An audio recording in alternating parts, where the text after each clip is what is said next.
Sou o Ricardo, Ricardo Silva, e aqui em conjunto com a APEC e com a Quinta Oficina, estamos aqui então a organizar esta formação, que vem aqui no âmbito do projeto Soil ICU, mas mais informações serão dadas daqui a pouco sobre o projeto, sendo que esta formação em si tem aqui um, um intuito de dar aqui uma componente mais técnica sobre o que é que são os solos, e mais em específico os solos urbanos. O que nos espera para hoje é uma agenda que é um pouco extensa, mas que nós tentamos que ela fosse mais ou menos dividida em três secções, para que fosse mais dinâmica e também sendo o tema que pode ser assim um pouco pesado, que fosse menos aborrecido assim para todos.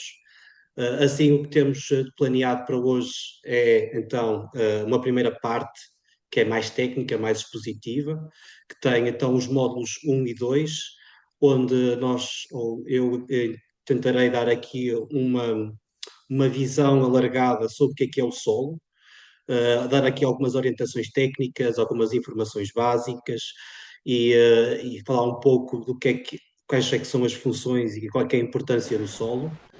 Depois temos ali uma pequena pausa antes de depois passarmos por uma segunda fase, onde entrevistaremos dois convidados, também aqui tentar trazer aqui um bocadinho a experiência dessas pessoas para inspirar um pouco mais os participantes do webinar.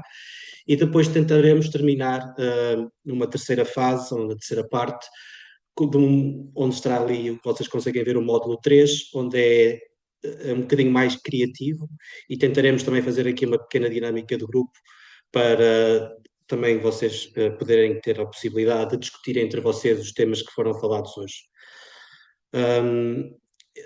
Agora só uma sugestão prática para o webinário. Se tiverem alguma dúvida, eu sugiro que coloquem no chat, e depois no final de cada módulo tentarei correr assim as principais perguntas e dar resposta, e se não conseguir dar resposta hoje, por o tempo estar a ficar curto ou não conseguir dar resposta, depois entrarei em contacto direto ou por e-mail para tentar dar seguimento a essas respostas. Pronto, então vamos dar aqui um bocadinho início ao webinar, falando um pouco, primeiro, do porquê de estarmos aqui, porque é que estamos a falar de solos, e qual é que é o contexto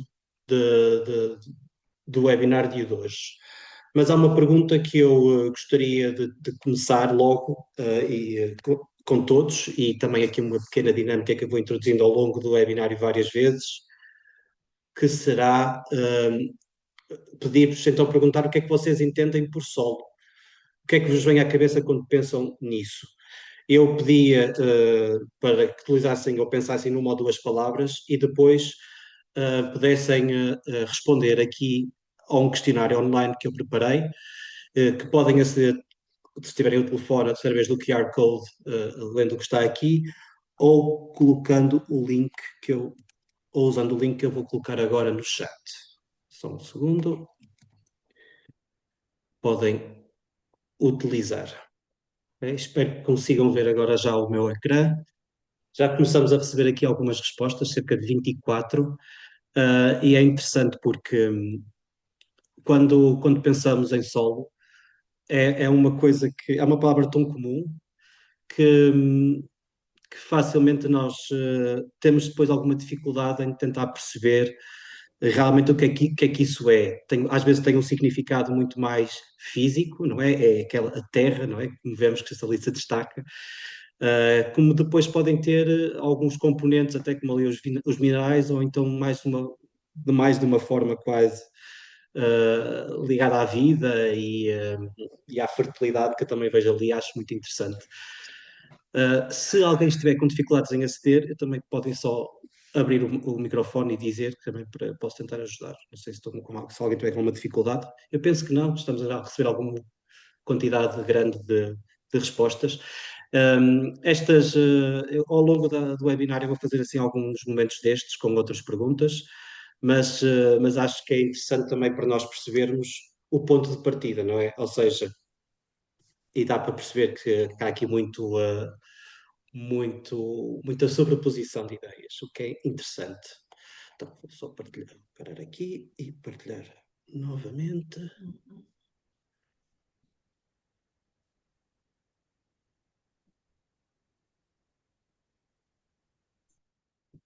Ok, então estamos de volta.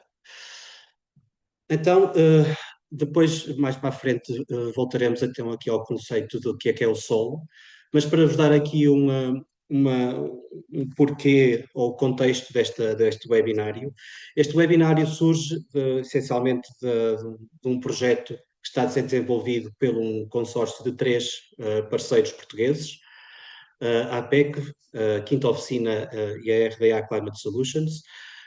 Este é um projeto que junta três entidades que têm assim um perfil ligeiramente diferente, ou propósitos ligeiramente diferentes. Né? Neste caso, a APEC, a Associação de Professores de Expressão e Comunicação Visual, é uma associação que trabalha muito esta parte da educação pela arte, não é? Então, e que também tem um forte foco naquilo que são algumas temáticas ambientais. A Quinta Oficina, apesar de estar ligada à arte, é um grupo performativo, muito mais com diversos tipos de artistas, que têm muitas raízes e temáticas que trabalham ligadas ao território e à ruralidade. E depois aqui a RDA, na qual da qual eu faço parte, nós chamamos de uma consultora boutique, não é? Que trabalha o tópico das alterações climáticas, sendo que nós trabalhamos essencialmente aqui em dois domínios. Nós trabalhamos muito com municípios, por exemplo, ou com o setor público naquilo que é a caminhada ou a adaptação dos territórios às alterações climáticas, mas depois também trabalhamos muito em inovação, e a inovação tenda-se aqui então projetos europeus ligados a estas temáticas, e é neste contexto que surgiu a oportunidade destas três entidades montarem um projeto conjunto. Esse projeto conjunto, então, chama-se Soil ICU. É um projeto que parte de um outro projeto europeu, muito maior, chamado Soil Tribes. Esse é um projeto-mãe, é um projeto que olha e tenta promover o restauro dos solos através de capacitar a sociedade civil pela ciência, tecnologia e a expressão criativa. Então, nesse projeto, o que aconteceu foi que eles lançaram uma oportunidade para todos os países da Europa, de vários outros mini-projetos lançarem algumas ideias criativas. As três entidades então, que eu apresentei antes, apresentaram este projeto, o Soil ICU, e ganhamos, e é um projeto que vai ter então a duração de 12 meses, tendo começado em fevereiro e irá continuar até janeiro do próximo ano. Esta call, só para dizer, foram selecionados cerca de 30 projetos de um universo de quase 400 ou mais de 350 projetos, portanto foi assim bastante competitivo, e ficamos bastante orgulhosos com este projeto, que também vou já explicar um pouco mais sobre o que é. No entanto, o projeto, então, o principal objetivo é contribuir para a literacia do tema do solo, usando as artes, ou seja, aproximar, fazer com que esse tema esteja mais presente nas comunidades e que se perceba um pouco mais daquilo que é a saúde dos solos. No caso em específico do nosso projeto, do Soil ICU, há aqui uma componente em específico que tem a ver com os solos urbanos. Digamos que é um subgrupo dentro dos solos, onde nós tentaremos, através de algumas atividades, neste caso 4, aumentar a visibilidade para a problemática dos solos urbanos. Então, no contexto deste projeto, estão pensadas 4 atividades principais. A primeira atividade, que já teve início, é a organização de um concurso de arte, estamos a chamar Solo. É um concurso de arte que está essencialmente direcionado a grupos de estudantes entre os 13 e os 25 anos de idade, organizado entre 4 categorias de idades, digamos assim, estratos. O grande tópico é, então, a regeneração dos solos urbanos através da arte, e serão aceitos vários tipos, vários formatos artísticos, sejam eles a fotografia, instalação, vídeo, performance, outros. Sendo que haverão prémios depois para os melhores trabalhos, essencialmente para os grupos de adultos haverá uma viagem à França e para os outros haverá materiais educativos oferecidos. A viagem à França será ou a uma exposição de arte onde será apresentado esse trabalho. Portanto, não é uma viagem à França de férias, mas será para apresentar o trabalho que ganhou. Portanto, o concurso já foi lançado no início deste mês, estará aberto até ao início de junho, até o dia 1 de junho, e depois estes resultados serão publicados a 15 de junho, depois de uma avaliação multidisciplinar de várias pessoas, de diferentes áreas e diferentes experiências, para escolher então esses melhores trabalhos. Esses trabalhos depois serão colocados numa exposição que vai ocorrer na Quinta da Cruz, em Viseu, também onde está a APEC, e estarão expostos durante cerca de 2 meses. Na abertura desse festival, da exposição, irá existir um festival onde existirão algumas performances ao vivo por parte da Quinta Oficina e também serão organizadas algumas atividades de caminhada que serão depois promovidas. Eu já vou falar um pouco mais sobre elas. Portanto, a exposição escolherá os melhores trabalhos e serão expostos e serão também bem documentados em vídeo para depois poderem ser reportados para o projeto principal. Temos este objetivo de chegar aos 3.000 visitantes durante os 2 meses em que a exposição estará aberta ao público. Como eu já disse, no dia da abertura serão realizadas algumas caminhadas.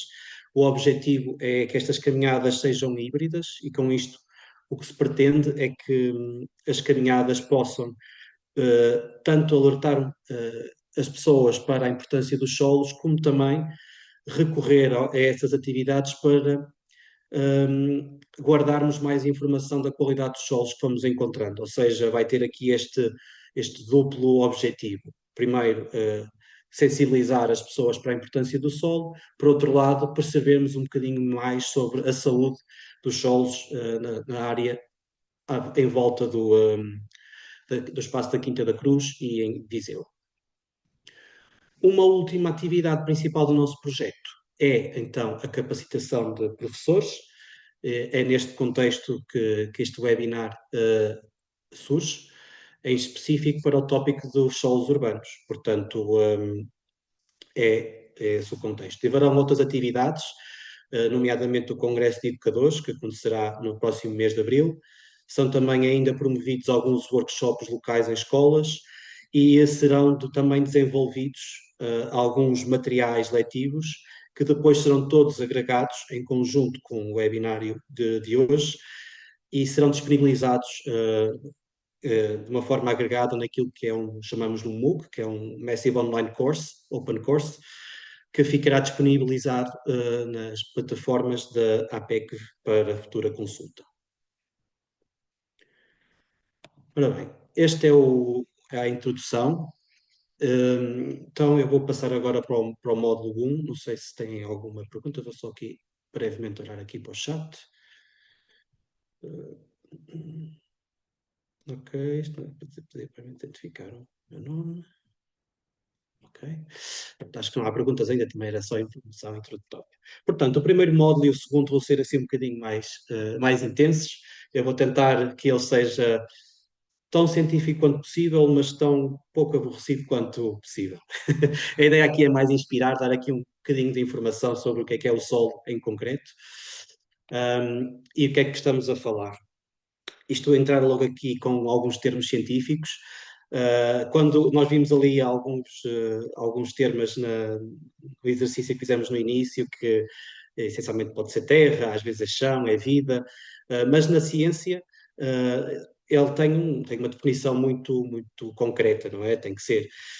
E a pedologia, que é um dos ramos da geografia física, que estuda estas componentes e onde se olha mais para o conceito de solo, olha para isto como um corpo natural, um corpo que é um produto que basicamente resulta da interação da natureza com alguns fatores naturais que existem e rochosos. Este é então a definição passa então por ser um material não consolidado, eu já vou explicar o que é que isto é, que pode ser mineral ou orgânico, e que existe então à superfície do nosso planeta. Portanto, e que tem algumas funções e que serve de suporte ou permite, por exemplo, o crescimento de material vegetal. Ou seja, não é apenas aquela camada superficial que vemos, é um pouco mais complexa porque começa a entrar em profundidade. Isso é quando nós começamos então a definir o que é o solo. Ou seja, mais em concreto, o solo é então definido como aquela camada superior da crosta terrestre, que é formada por partículas minerais, matéria orgânica, água, ar e organismos vivos. Ou seja, o solo constitui aquilo que é a interface entre o ar, a terra e a água que depois anda na superfície. É basicamente onde está alojada a maior parte da biosfera. De uma forma assim, tentei tentar passar aqui uma metáfora, não é? Portanto, aqui é vista como a pele do nosso planeta. O que é importante aqui é percebermos que, assim como a pele, ela está e é influenciada por vários sistemas, sejam eles o clima, a vegetação, a geosfera e a atividade humana. Portanto, ali alguma é importante. O processo de como é que se forma o solo. O solo, então, sendo ele profundo, ele é um processo muito longo e demorado. Estimam-se que sejam necessários cerca de 100 a 400 anos para formar apenas 1 centímetro de solo. Ou seja, este pode levar milhares de anos para formar um solo bem completo, bem profundo. Ou seja, na imagem que vocês conseguem ver aqui, conseguem perceber um pouco aquilo que é o processo de construção ou de formação de um solo, onde normalmente parte do material rochoso, que depois, em contacto com alguns elementos, como seja o clima, sei lá, ventos, vegetação, atividade humana, ele começa a ser degradado lentamente e começa a ganhar alguma profundidade. Normalmente é isto que nós chamamos um solo. Há aqui alguns fatores que influenciam a formação e o tempo de formação deste solo. Estamos a falar de coisas como o intemperismo. Olha, o teu Toro Celtic falando-te agora. Ok, acho que não era para mim. Portanto, este tem a ver com a decomposição daquilo que é a rocha-mãe, que é a parte que está por baixo, que dá origem ao solo, através de alguns agentes físicos, possam ser eles o calor, o frio, o gelo, químicos como a água ou biológicos. O próprio clima é um dos outros fatores que pode influenciar a formação do solo, ou seja, regiões quentes ou regiões úmidas e frias têm consequências diferentes naquilo que é a forma como o solo se vai decompor ou se vai formar. A própria material de origem, ou seja, a dureza da rocha que depois dá origem ao solo, determina muito a velocidade com que ele se vai formar. Claro que depois a presença de organismos vivos, sejam eles plantas ou outros, também pode acelerar aquilo que é a formação do solo. Quando falamos de formação de solo, nós começamos então a pensar naquilo que nós chamamos o perfil. Se nós chegarmos a um solo e cortarmos assim, fazer um corte vertical, começamos a perceber que não é só aquelas duas camadas de cima. Eventualmente, essas são camadas que podem ter 2, 3 mais metros de profundidade até chegar à rocha e podem ser muito complexas. Elas podem ter aquilo que nós chamamos horizontes. E cada horizonte entre eles pode ter diferentes características e podem ter diferentes fatores ou significar diferentes comportamentos. Normalmente, há muitas formas de fazer essa avaliação, pode ser visual, é imediatamente uma delas, sendo que depois há outras componentes, como a textura ou a composição, que nos vai depois começar a permitir perceber qual é que é então a saúde daquele solo, ou de que forma é que ele se comporta. Apesar de tudo, e de ser muito complexo, estes horizontes são mais ou menos padronizados. E isso permite-nos então criar alguns perfis e, e necessariamente ter alguma classificação, perceber que há diferentes tipos de solos. Apesar de serem muito complexos, há essa possibilidade e já lá chegarei mais daqui a um bocadinho. Portanto, a ciência dos solos passa muito tempo então a estudar aqui as características dos solos e, por exemplo, a perceber as diferentes leituras de compactação. Eu dou um exemplo de um trabalho que eu acho super interessante, que é que está a ser feito hoje em dia, que eles tentam, por exemplo, perceber quão apertado, digamos assim, estas camadas de horizontes que não se vê à superfície, através de fotografias satélite. E às vezes isto é muito interessante para percebermos, porque a água às vezes parece que se infiltra nas camadas, olhando ali para a fotografia, a camada O ou a camada A, mas às vezes a camada E pode estar muito compacta e isso não é visível. E hoje em dia a ciência, por exemplo, tem pessoas a estudar, através de imagens de satélite, perceber quão compactadas é que estão essas camadas que não se vê. Isso é extremamente interessante e altamente complexo, e eu só queria trazer aqui um exemplo para vocês perceberem. Contudo, claro que nem todos os solos são altamente complexos, com aquelas camadas todas, e podem simplesmente ser mais pobres ou mais ricos, e essa complexidade depois vai determinar também a capacidade que esses solos têm de fazer as suas funções ou serviços.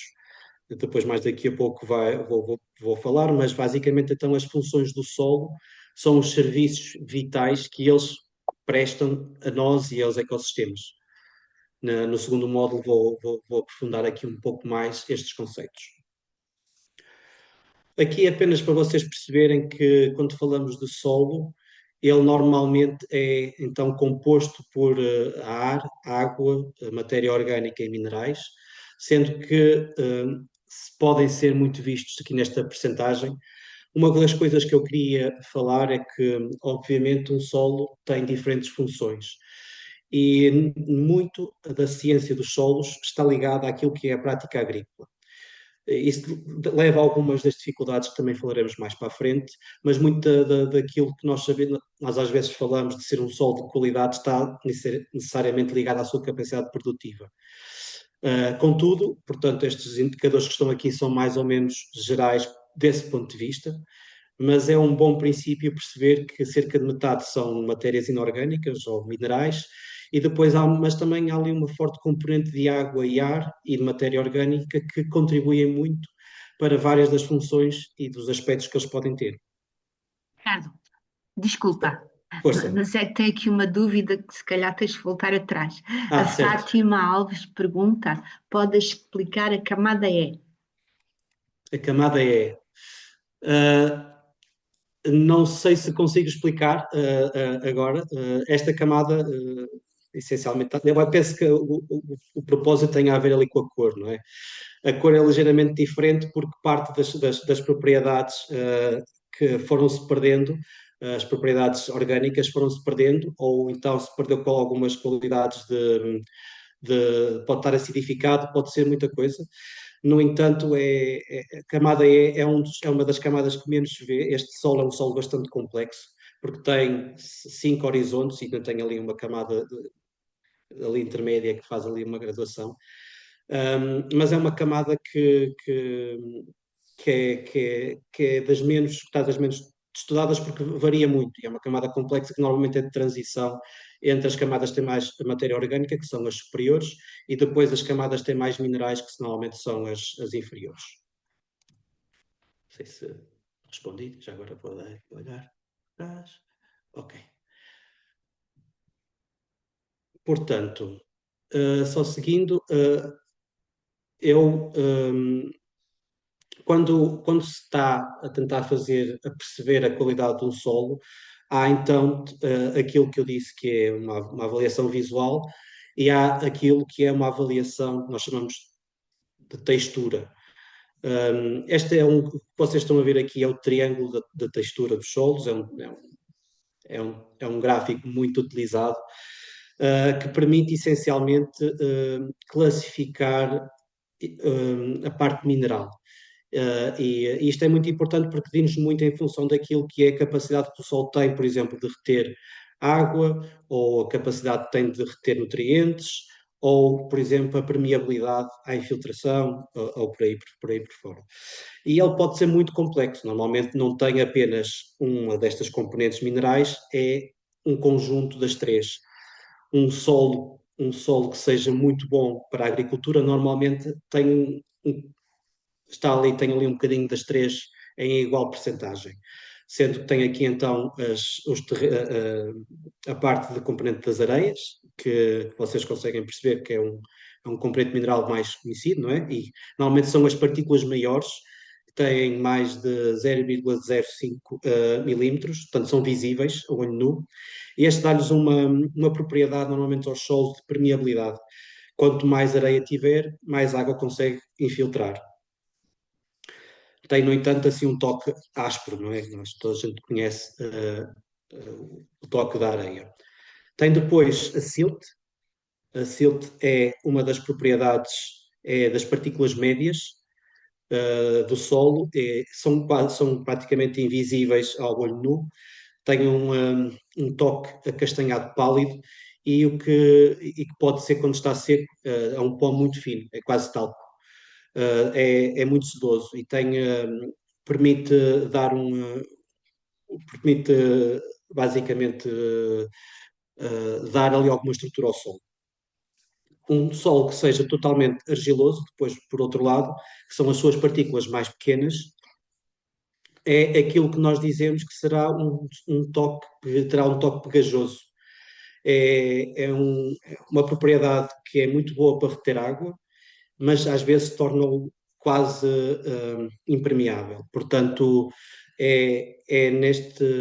quando estamos aqui a olhar para este gráfico, ele permite-nos então perceber qual é que é a qualidade mineral do solo. Mas eu não vos queria enfadar aqui muito com a parte técnica dos solos. Vou-vos dar aqui um bocadinho sobre falar o que é, quantos dos solos é que estão disponíveis.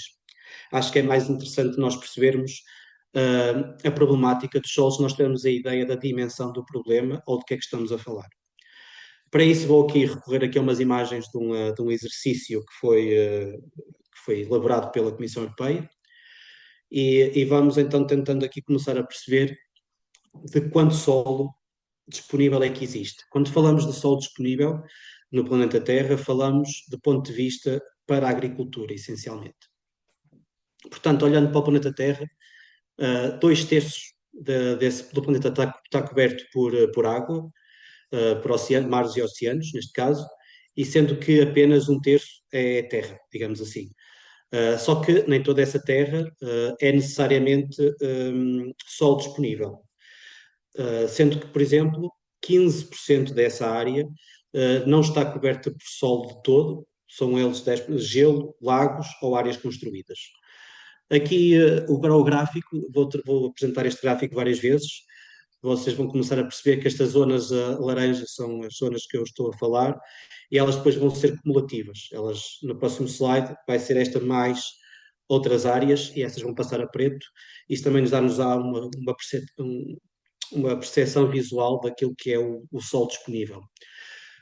Portanto, como eu disse, 15% dessa área de todo não está disponível, não está disponível. No entanto, depois há outras áreas, 6%, que está limitada pela altitude. Quando pensamos naquilo que é a produção de alimentos, por exemplo, se pensarmos em altura, alguns desses solos são ou demasiado íngremes ou são muito rochosos, não têm as condições, pensarmos nas cadeias montanhosas, por exemplo, onde a prática e a utilização desses solos está bastante limitada. Depois, também temos aquilo que são as zonas que são demasiado frias. São cerca de 15% da Terra, e aqui entende-se por zonas frias se pensarmos que nas camadas do Sol, então cerca de 25% pode ser água. Se ela estiver congelada, portanto, torna impossibilita a utilização desses solos. Há aqui esta é uma área que está em estudo frequente na ciência, principalmente naquilo que é os permafrosts, que tem a ver com os solos que são gelados e agora que vão começar a ficar descongelados, o que é que acontece, o que é que ficou guardado, é uma área muito interessante. Mas do ponto de vista agrícola, são zonas que não são consideradas disponíveis. Por outro lado, também há aquelas que são as áreas que são demasiado quentes. Essas zonas que são demasiado quentes, por exemplo, não possibilitam o desenvolvimento de vegetação. Estamos a pensar então aqui naquele que são os desertos, não é? Ali mais no Equador, e representam cerca de 2% da área do globo. Contudo, mesmo não sendo muito quente, elas podem ser demasiado secas. E isso quer dizer que então, a presença da água não está muito presente. Como vocês podem ver, isto é uma área gigante, são cerca de 20% da superfície da Terra. E o que é interessante aqui também percebermos é que este desafio não impossibilita, aliás, tornou possível a agricultura. A agricultura é uma atividade que teve origem numa zona demasiado seca, onde o homem, para se instalar, teve a necessidade de controlar, portanto, a quantidade de água no solo, e a agricultura essencialmente nasce desta dificuldade, mas do ponto de vista de utilização destes solos de uma forma sustentável, também não se considera que essas sejam áreas propícias à utilização do solo para fins agrícolas. Como vocês veem, a área começa toda a reduzir, e então, quando eu disse que o solo é complexo, normalmente ele tem algumas profundidades, sendo que em alguns dos casos, quando o solo é demasiado fino, também não é bom, não é um bom suporte para se promover atividades agrícolas. Portanto, a profundidade e a complexidade desses solos também está comprometida em muitas zonas do globo, e elas são cerca de 3% dessa área. Claro que tendo depois alguns componentes, sejam eles minerais, ou água ou até orgânicos, alguma dessas áreas, cerca de 3%, também podem ser tóxicas, podem ter excesso de sódio, cal, gesso, sílica, que depois impossibilita um bom uso para atividade agrícola.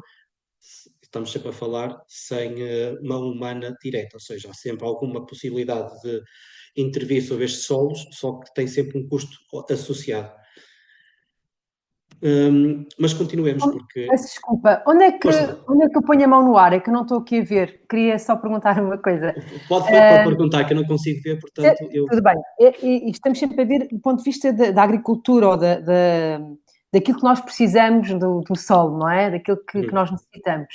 Mas ele existe sempre, ele está lá, mesmo debaixo do mar, não é? Da água, está lá, ele existe. Há sempre essa camada, existe sempre essa pele em todo lado, não é? Existe em todo lado. Pode estar comprometido. Pronto, sim. Pode estar comprometido. Isto quer dizer o quê? Que essa pele pode estar à mostra, pode estar exposta, já pode não existir essa camadinha, é isso?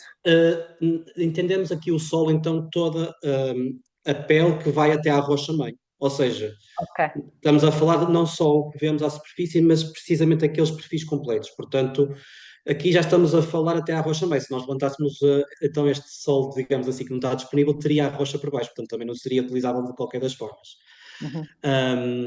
Mas é assim, o solo é muito complexo, como eu disse, e pode estar danificado. Algumas é possível utilizar, por exemplo, como eu disse, naquele onde a água está menos disponível, há a possibilidade, através de técnicas agrícolas, de utilizar aqueles solos para fins agrícolas. Agora, de uma forma sustentável será muito difícil.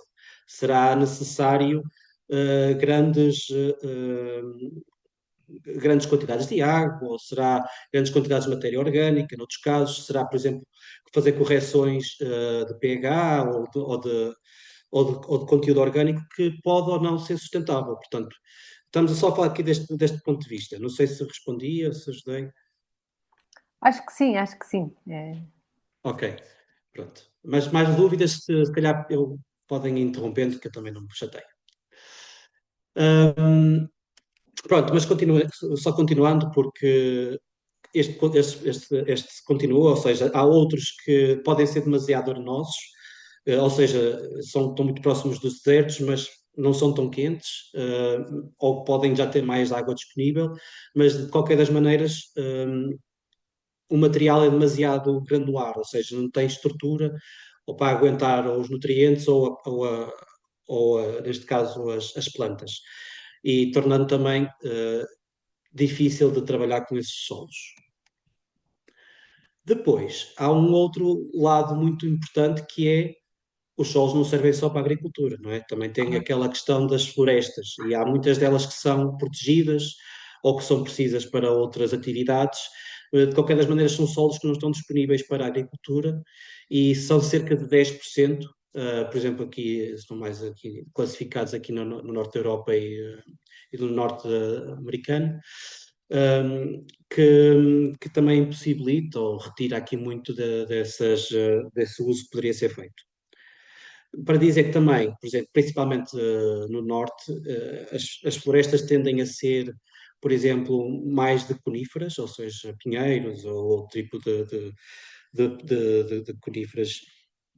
Normalmente que eles têm umas folhas que acidificam o solo, tornam o pH mais baixo e também se tornando mais difícil depois o desenvolvimento de práticas agrícolas nessas zonas. Mas só aqui são cerca de 10% da área terrestre. E depois há o outro lado, que é onde há muita água, são solos que estão saturados.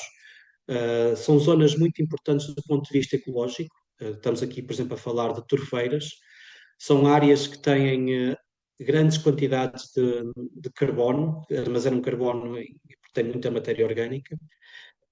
E são cerca de 2%. São áreas que são difíceis de drenar, ou poderiam ser drenadas, mas depois há um risco também desse carbono ser libertado e, portanto, são zonas muito críticas e que são normalmente altamente protegidas.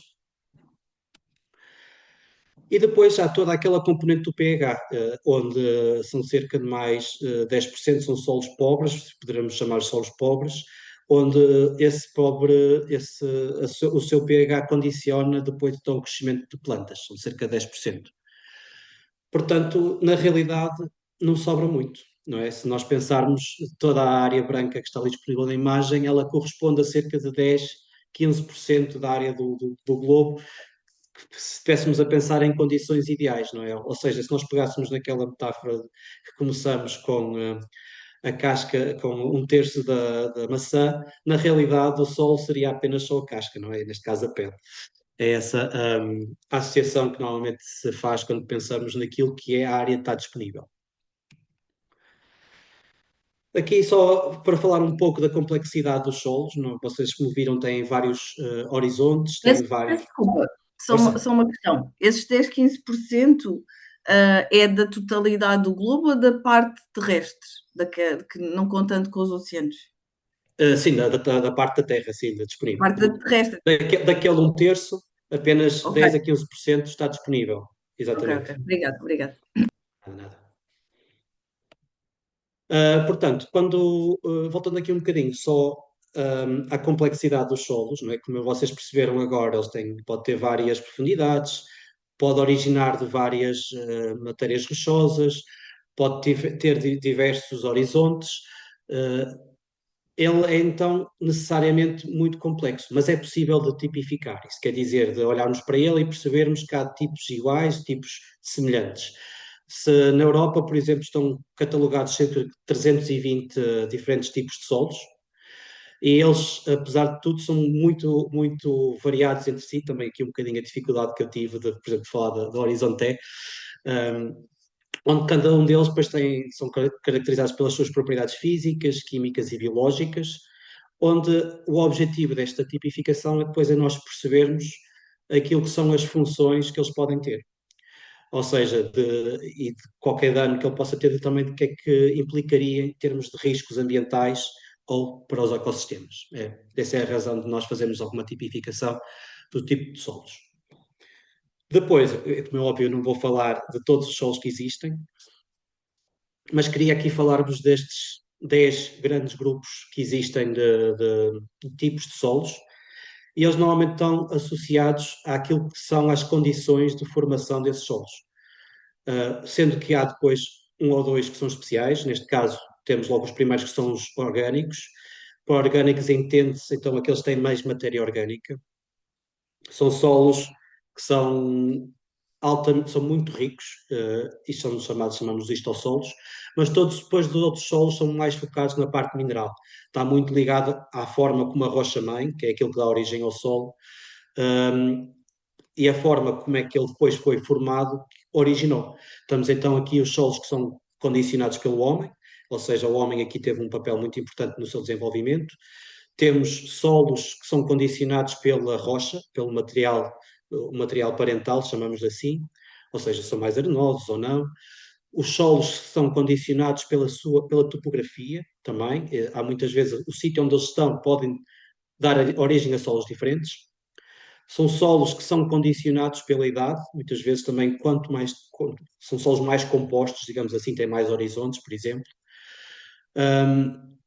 Depois, também muitas vezes o sítio onde esses solos se encontram, neste caso, por exemplo, se ele está num clima subtropical úmido, se está num clima semiárido, se está num clima de estepe ou subúmido, são solos que o sítio, ou neste caso depois do permafrost, também são solos basicamente congelados. Estes são basicamente a forma e a origem da rocha-mãe, a forma como esse solo se origina, o tempo que ele demora a formar-se, a complexidade e a quantidade de matéria orgânica são essencialmente esses fatores que depois ajudam-nos a perceber que tipos de solos é que estamos a falar. No contexto deste projeto, como eu disse no início, a ideia aqui é focarmos um pouco mais nos solos urbanos. Os solos urbanos são muito engraçados, porque, como eu disse também já, nós focamos muito tempo, ou muito da ciência dos solos está vocacionada para a parte da produção dos solos. Ou seja, estão muito preocupados com a produtividade. E, portanto, muitas vezes aquilo que se sabe dos solos urbanos ou dos solos condicionados pelo homem não é assim tão grande como isso. Não é assim tão estudado.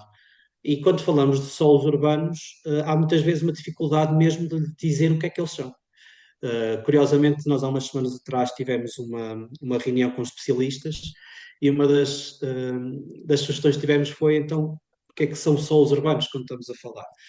E a definição que se entende por solos urbanos, nem toda a gente concorda, mas assim de uma forma geral, refere-se então a solos que são modificados antropicamente, isso quer dizer que o homem teve uma componente muito importante da transformação destes solos, acontecem geralmente em ambientes urbanos e são distintos dos outros solos porque têm alterações muito fortes, sejam eles com uma compactação, não têm horizontes, não se consegue perceber os horizontes, há mistura de materiais que muitas vezes podem ser até de construção civil, são solos que estão altamente contaminados e tem introdução de outros resíduos ou detritos de construção, neste caso.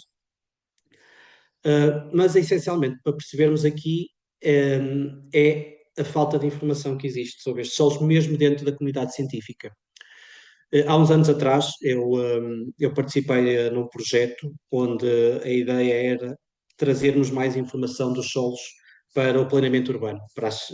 Neste caso, quando uma cidade está a pensar um bocadinho mais sobre os solos que tem, para saber mais a qualidade dos solos que tinha, não é? Então, uma das coisas que se utiliza é a carta dos solos para dar mais informação. E era engraçado que quando chegávamos às zonas urbanas, a informação dos tipos de solos nestas zonas deixava de existir.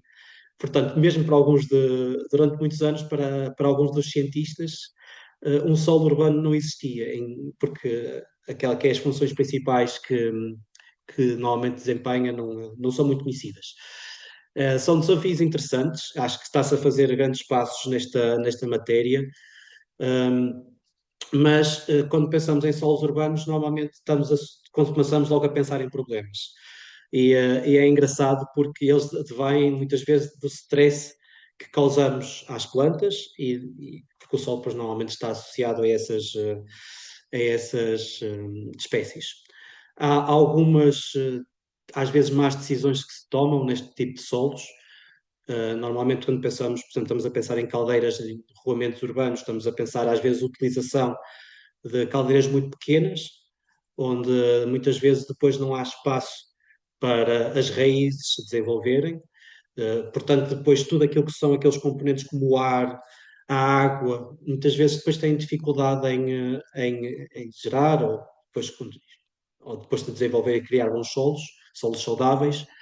Depois, às vezes, também em combinação com más escolhas de espécies, por exemplo, acontece muito, às vezes, plantarem espécies ripícolas, que são espécies de linhas de água, em zonas com muitas, muito pequenas, e normalmente essas espécies como têm necessidade de água, são muito agressivas, depois destroem basicamente tudo, levantam os passeios. A culpa não foi das plantas, não é? A culpa foi de quem as instalou num sítio tão apertado, ou às vezes depois com o tempo reduziu essa área. E depois também há também a utilização em zonas urbanas da mistura com restos de obras, muitas vezes, que não se sabe bem o que se fazer esse tipo de resíduos. Como eu disse, há algum trabalho que está a ser feito nesta área dos solos urbanos.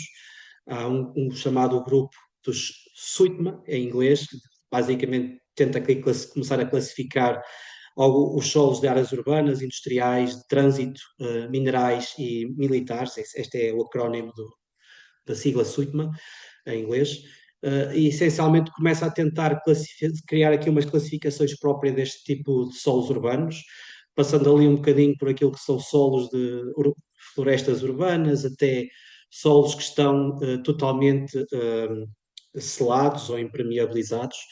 Normalmente são solos que têm um pavimento que não permite a água infiltrar-se, que depois normalmente torna o solo muito mais pobre. Mas basicamente são os primeiros passos que ainda estão a ser dados. Contudo, algumas das soluções que normalmente estão associadas ao ambiente, desenvolvimento sustentável das cidades, muitas vezes não são. Os solos beneficiam também, apesar de muitas vezes não serem tidos as suas funções não são consideradas quando estão a ser decididas. São alguns desafios que são interessantes, mas são sempre soluções multidisciplinares.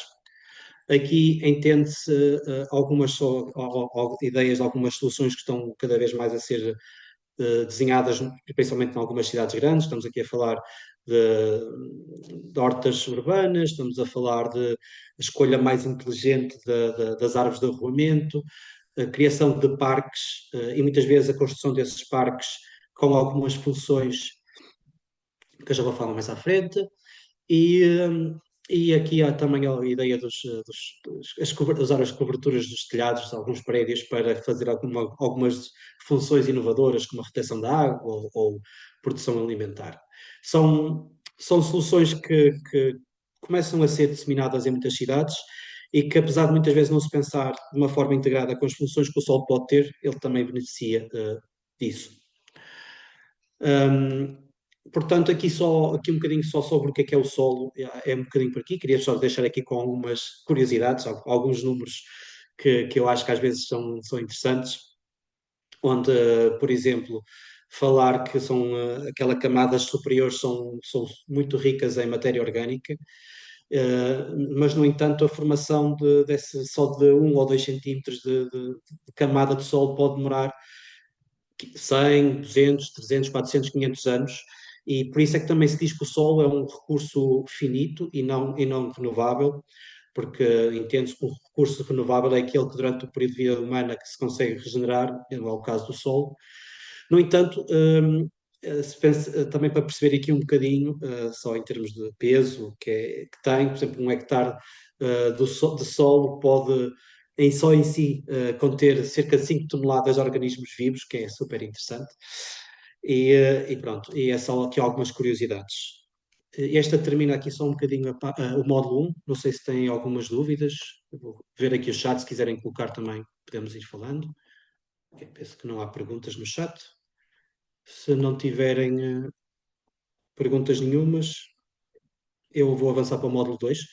O módulo 2, eu estou consciente do tempo, a ideia aqui é nós fazemos uma pausa daqui a uns minutos, mas o módulo 2 é importante, porquê? Porque no módulo 1 nós percebemos o que é o solo, mas no módulo 2, nós começamos a pensar naquilo que é um solo saudável. Portanto, se calhar dávamos aqui uns minutos para fazermos o mesmo exercício de há pouco, perceberem o que é então um solo saudável. Vou-vos deixar aqui lerem o QR Code. Portanto, já começamos a ver aqui o que é um solo saudável. Portanto, é um solo com nutrientes, é um solo com minerais, é um solo com biodiversidade, é um solo fértil, é um solo equilibrado, é um sistema completo, é um solo com muito ar e na verdade é um pouco isso tudo. É um pouco isso tudo. É engraçado que estamos todos aqui em equilíbrio. Portanto, então, o que é interessante aqui quando falamos de um solo? Começamos a perceber que então um solo saudável, olhando para aquelas características todas que falamos para trás, tem que estar em bom estado químico, biológico e físico. Nós conseguimos avaliar essas três componentes. Mas também uma coisa que é muito importante e que vocês perceberam que eu fui falando, que é as funções ou os serviços que ele presta, é quando esse solo começa a estar então, quando começamos a pensar o que é que ele significa para nós humanos. É uma visão um bocadinho egoísta, mas é uma das formas que nós temos de perceber também a capacidade que esse solo tem de prestar então esses serviços. Há estas 7, nós consideramos estas 7 serviços, chamamos de ecossistémicos essenciais que o solo tem, e eu queria perder aqui uns minutos só a explicar aqui um bocadinho cada um deles, porque nós conseguimos avaliar o estado, mas muitas vezes também é percebermos que é nas funções deles que temos que pensar quando pensamos e planeamos as nossas cidades. Portanto, o primeiro é o mais óbvio, é o mais conhecido e é aquele que gera muito daquilo da avaliação que se faz da qualidade de um solo, que é olhar para a sua capacidade de produção, ou seja, se ele é capaz de gerar alimento, se ele é capaz de ter produtos florestais, se ele é capaz de suster essas atividades e o suporte físico de plantas. E quando pensamos nisto, pronto, nós sabemos que isto é muito importante e que cerca de 95% da produção alimentar depende do solo. Portanto, nós temos que zelar por esta componente, esta função que o solo tem. E às vezes é importante nós pensarmos em algumas estratégias e o que é que isso significava. Nós começamos a olhar, por exemplo, se nós aumentássemos a matéria orgânica do solo em apenas 1%, isso permitiria-nos aumentar em muito a nossa capacidade de produção alimentar. Mas, contudo, como já vimos, essa matéria orgânica pode demorar muito tempo a ser formada de uma forma natural e, portanto, tem que ser gerida com muita sensibilidade. Depois temos uma outra função que é muito importante, ou seja, é ele atuar como um filtro. E neste aqui podemos pensar, ou seja, a capacidade que ele tem de transformar ou de absorver a água que passa e disponibilizá-la, que seja ela para plantas, filtrando alguns contaminantes que às vezes tenham, retendo nutrientes e assim alimentar aquilo que são os nossos aquíferos e a qualidade da água dos nossos aquíferos.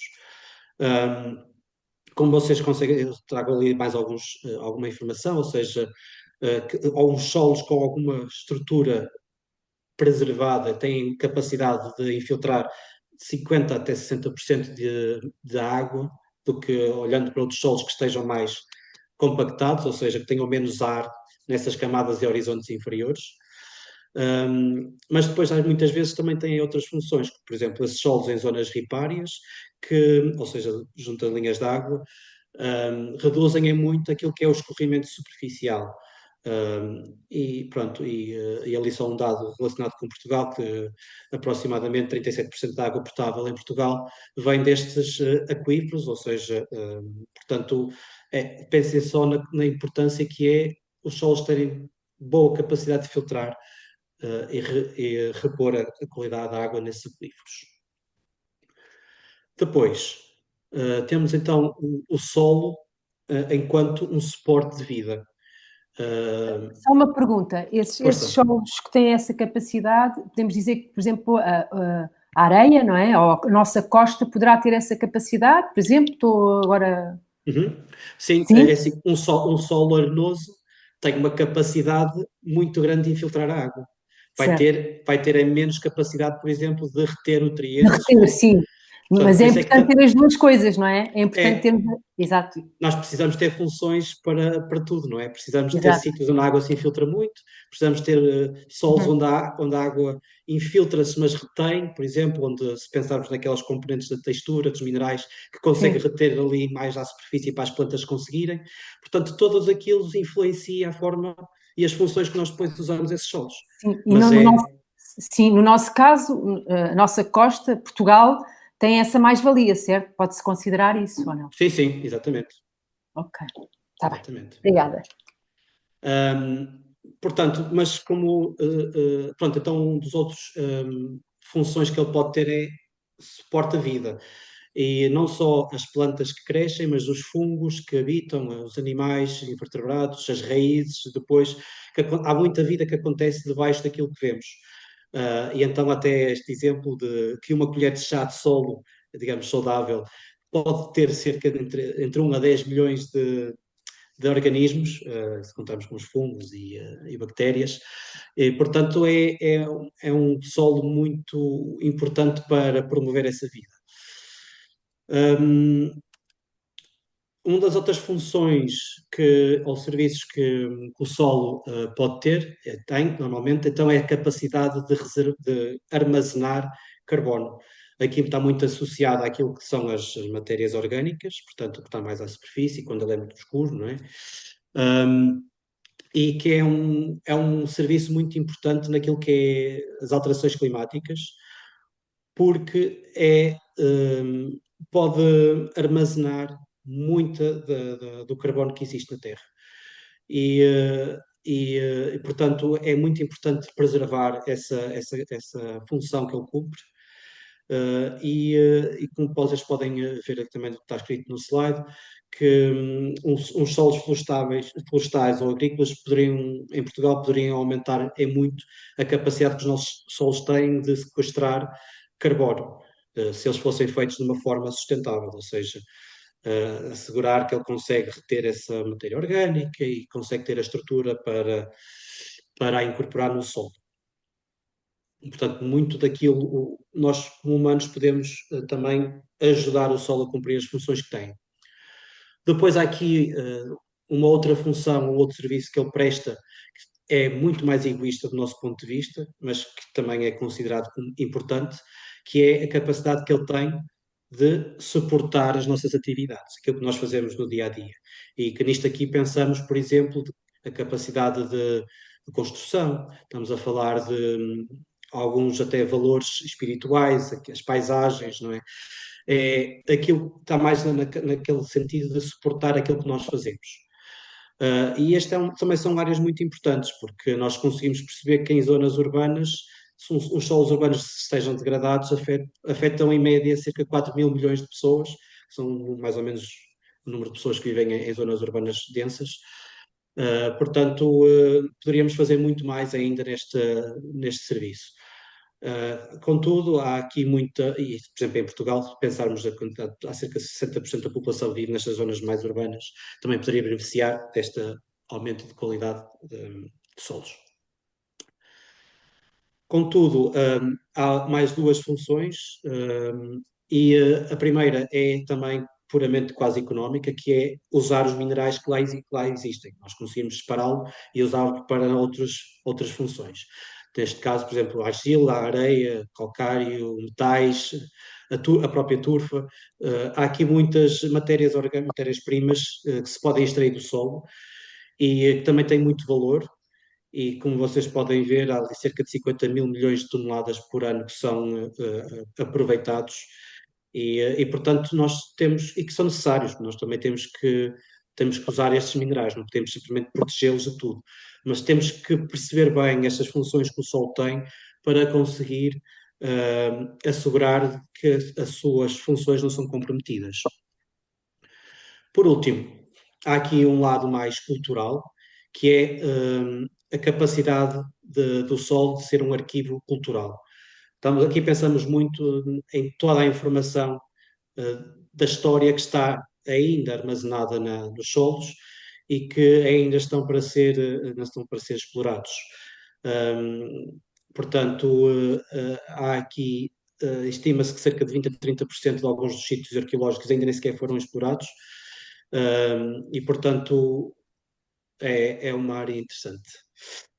Pronto, eu estou aqui a acelerar um pouco porque eu queria passar para a próxima fase das entrevistas, mas ainda não vos queria deixar. Eu não Força, sei se posso intervir.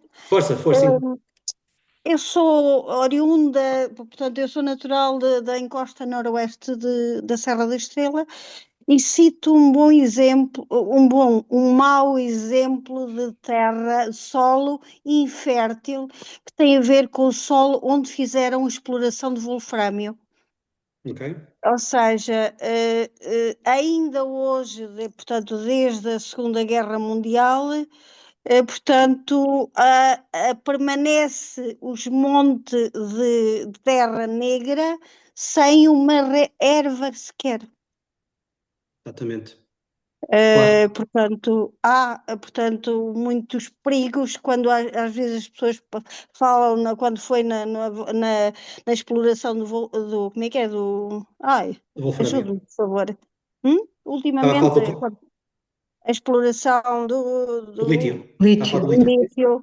lítio, muita gente foi, pronto, era apologista que sim, mas se calhar não tinham a experiência de viver numa aldeia em que as pessoas morreram com doenças pulmonares que efetivamente tinha a ver pronto, o respirar na exploração do wolframio. Na minha Claro. aldeia morreu muita gente. Portanto, se calhar faltaria a essas pessoas que concordavam com isso o estar numa situação dessas. Claro. Portanto, Pois, eu... e a gente passa por lá e é com alguma tristeza que nem uma margarida, não há ali nem uma ervinha. Permanece um monte negro de areia, terra preta. Sim.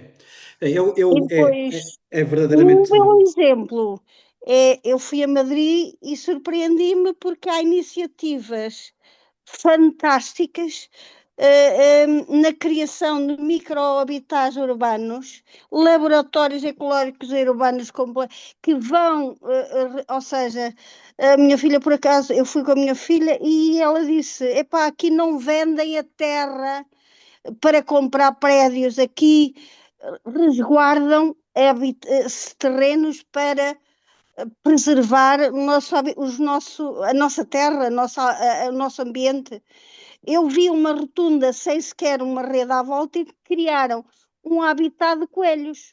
E eles estavam por ali, os carros passavam e eles nem se incomodavam. Estava ali um habitat perfeito.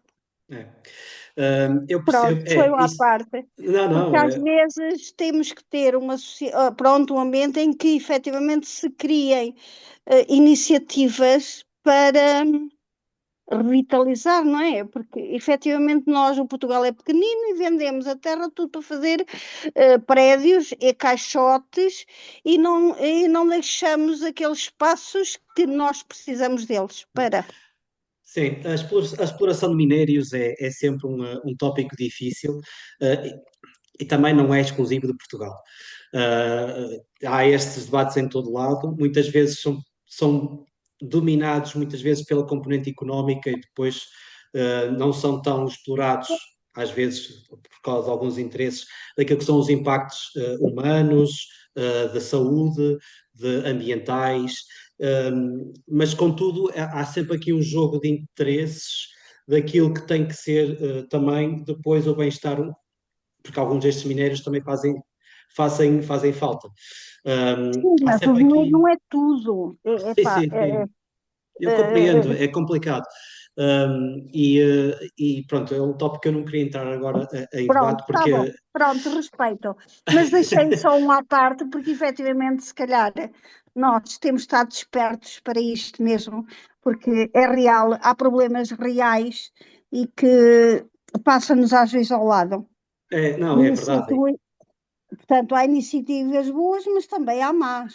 Sim, eu acho que nós ganhamos falando das más, mas acima de tudo puxando pelas boas, porque eu acho que uma sociedade mais informada das consequências, claro, mas depois também dos bons exemplos, depois também é capaz de exigir mais a quem toma as decisões, muitas vezes, destas opções. Portanto, eu acho que falarmos essencialmente também de boas soluções, muitas vezes contribui para um debate muito construtivo. Eu vou soltar esta aqui à frente. Pronto, Porque... muito obrigado. Não, obrigado, eu. Portanto, só para focar aqui um bocadinho aqui no tópico da problemática dos solos urbanos em específico, porque algumas destas funções são mais acentuadas nas áreas urbanas. O que vocês estão a ver aqui é uma imagem que certamente todos se recordam, que foi deste ano, das cheias que tivemos em Portugal. Dificilmente vão sair da memória, e também não se pode associar tudo, claro, à questão da problemática dos solos e da impermeabilização dos solos. Por impermeabilização dos solos entende-se então aqui a capacidade dos solos reterem menos água, deixarem menos água infiltrar-se. A água era demasiada, ela ia escorrer. Mas, de qualquer das maneiras, se esses solos não estiverem em bom estado ou estiverem muito selados, ela acaba por aumentar muito mais o risco de inundação, não é? Temos então aqui o caso que aconteceu em algumas zonas urbanas do nosso país, aqui só o caso de Coimbra, que foi um caso paradigmático. E quando nós falamos daquilo que é o impacto que é impermeabilizar os solos urbanos, já sabemos um pouco mais do que é que isso significa. Esta imagem aqui do vosso lado esquerdo, vocês conseguem ver aquilo que é a água, por exemplo, da chuva. Num terreno bom, normalmente há cerca de 25% que infiltra-se, ao 25% dessa água fica ali mais ou menos disponível à superfície. Depois, 10% dessa água escorre na superfície, e os outros 40% depois vão por evapotranspiração para a atmosfera novamente.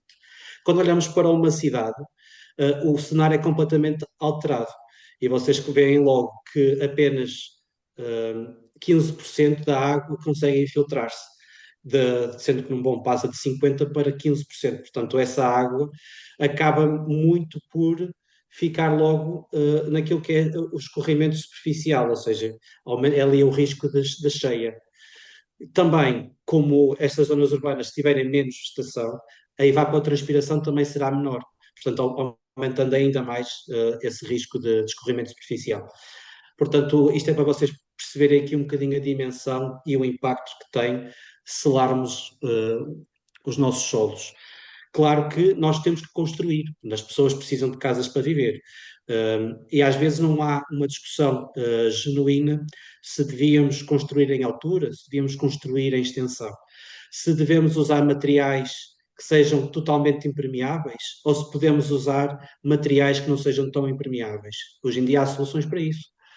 Se calhar são mais caras, mas será que não nos compensaria usar materiais diferentes? Ou, por exemplo, quando se constrói, o que é que se faz aos resíduos das obras?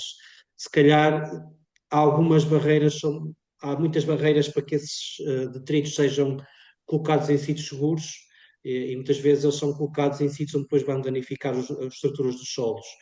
Há aqui muitas perguntas que deviam ser integradas, principalmente pensando nestes problemas de escorrimento superficial.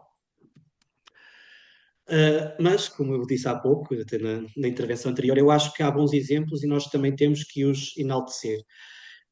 Até porque muitas vezes eles são difíceis de justificar. Também, no evento das cheias, no início do ano, houve um exemplo em Setúbal, de um parque que já tinha sido projetado há uns anos atrás, que foi construído com a intenção de ser uma bacia de retenção. O que é que isso significa? Ele foi construído de uma forma, a montante da cidade, para que reduzisse o risco de cheia nos centros urbanos.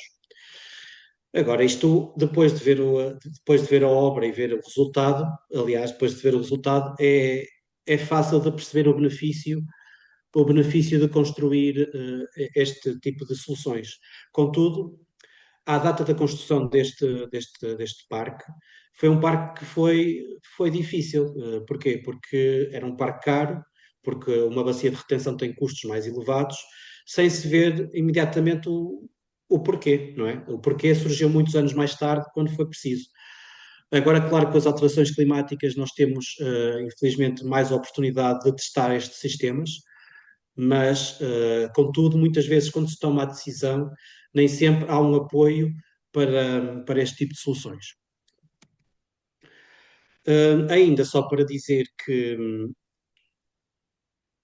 o risco da impermeabilização dos solos, a Comissão Europeia está muito consciente para esse risco, e aqui olhando para aquilo que foram as áreas de produção de trigo que foram perdidas para a expansão urbana, ou seja, a troca de um terreno fértil agrícola para uma área urbana, aqui eles normalmente medem isto e é um indicador interessante porque quando se passa de um terreno agrícola para um terreno urbano, assume-se que esse solo perdeu-se para sempre. É um solo que não vai ser possível voltar a ser produtivo de uma forma natural, portanto, é um solo que se perdeu. E estima-se que entre 1990 e 2006, no espaço da Comissão Europeia, da União Europeia, se perdeu cerca de 1,2 milhões de hectares de terras agrícolas, ou seja, isto é terra que nunca mais vai ser recuperada. Aqui acresce ainda, se vocês prestarem atenção, muita área perdida que foi aqui na zona dos Países Baixos, na chamada Holanda também, que é especialmente problemático, porque, como eu falei, as torfeiras, que são zonas com alta matéria orgânica, existem muito nestas zonas que têm pressão urbana nos Países Baixos. Portanto, houve muita matéria orgânica e muito carbono que se libertou com estas expansões urbanas, que não foram simplesmente discutidas a fundo como deveriam ter sido. Eu queria só ainda dizer, portanto, para recapitular, os serviços que falamos e aquilo que tem ligado com a impermeabilização dos solos não afeta todos os serviços de igual maneira. Como é natural, se pensarmos que um solo fechado, urbano, naturalmente vai afetar muito mais aquilo que é o ciclo da água, a capacidade da água tem de se armazenar ou de se infiltrar.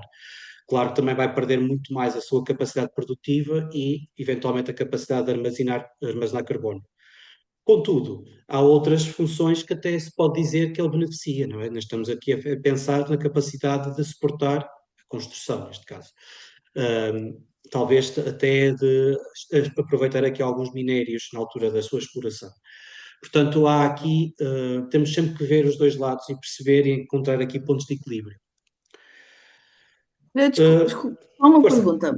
Em Força. relação à retenção do carbono no solo, isso é uma coisa direta ou é indireta a partir porque havendo mais sol, há as plantas e as plantas retêm o carbono? Ou também há retenção mesmo no próprio solo? Há retenção no próprio solo, naquilo que é matéria orgânica, por exemplo, as folhas decompostas, e assim que acabam por formar as primeiras camadas de solo, aqueles primeiros horizontes, que são muito ricos em carbono. Portanto, aqui nem sequer estamos a falar de plantas, estamos a falar mesmo dessa a quantidade de carbono que está armazenado nessas primeiras camadas de cada um dos solos. Mas é na matéria orgânica, aí que estamos a falar. Exatamente, sim, porque a matéria orgânica faz parte, é um dos componentes dos solos. Ok, obrigada. Força. Também já estou a terminar aqui o módulo 2, aqui só para deixar aqui mais umas curiosidades. Eu gosto sempre de dizer que as minhocas são como as joaninhas, nem sempre são amadas como tal, mas têm um papel muito importante a desempenhar, portanto, a digerir a matéria orgânica, a reciclar nutrientes e, essencialmente, a tornar o solo muito mais rico.